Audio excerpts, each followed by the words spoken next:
Hi, my name is Jane Berentson, and I'm a writer. Those are my hands right there. Anyway, my first novel will be published by Viking Books on May 4th, 2009. It's called Miss Harper Can Do It.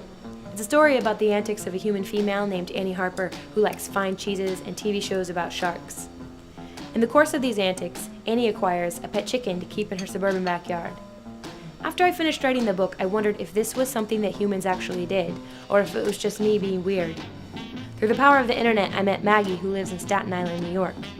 I was surprised to find that Maggie and Annie keep chickens for a lot of the same reasons. Hey, chick, chick, chick, girls. Hey, chick, chick, chick, chick. Who wants a treat? Look, look. Come here, come here. Come on, come on. You can do it. It all began when my brother told me he had hatched baby chicken eggs. And I said, what? So my husband decided to surprise me. She said she wanted chickens, so I called up my brother-in-law who had 4 or 10 of them actually in his apartment. I drove over the bridge, I got them, and I bought 4 thinking it would be cute to have them around the backyard. I built this on a weekend with my sons, and the next thing you know, an incubator showed up, then 48 eggs showed up, and then Chickens you are see addictive. what we got.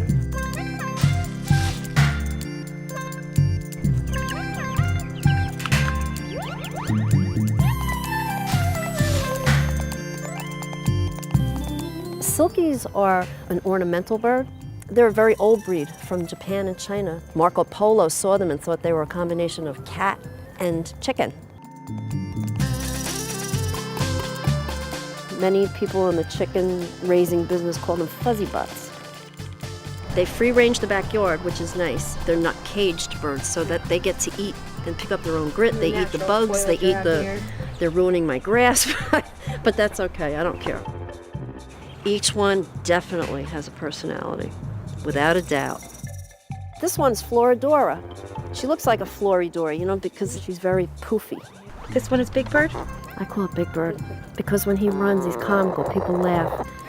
He waddles, and he's tall. What do you have to say?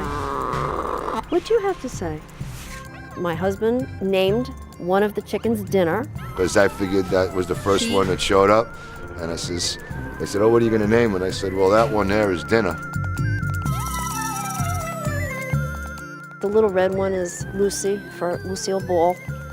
And then I have Forrest Gump. He's got the little bum leg in there. He hatched out that way, but I'll keep him. He's feisty. He's feisty. Now, a lot of people who raise chickens also slaughter chickens. I couldn't bring myself to that point. I'd have to be starving to death, to tell you the truth, to ever hurt one of my animals. I'd probably eat my husband before I ate one of my birds.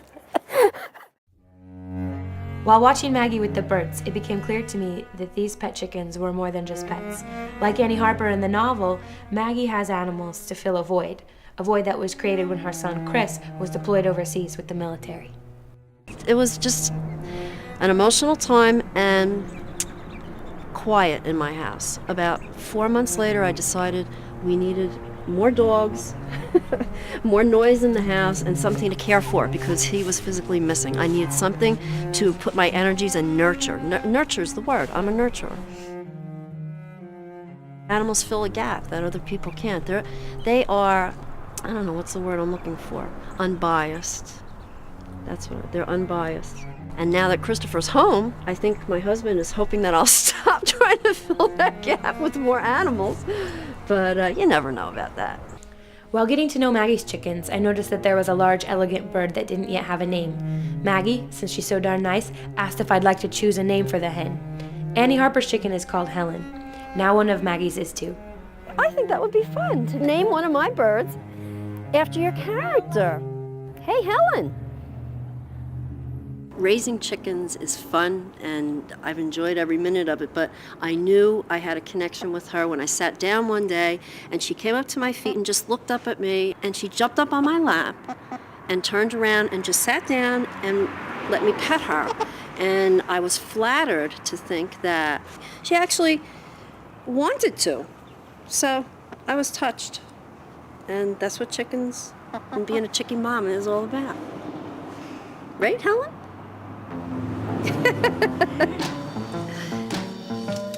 As it turned out, Annie and Maggie had a whole lot in common. And since I'm also a school teacher, so is Annie Harper, I can't help but sign off with a little chunk of a thesis statement. Animals help humans cope with being humans.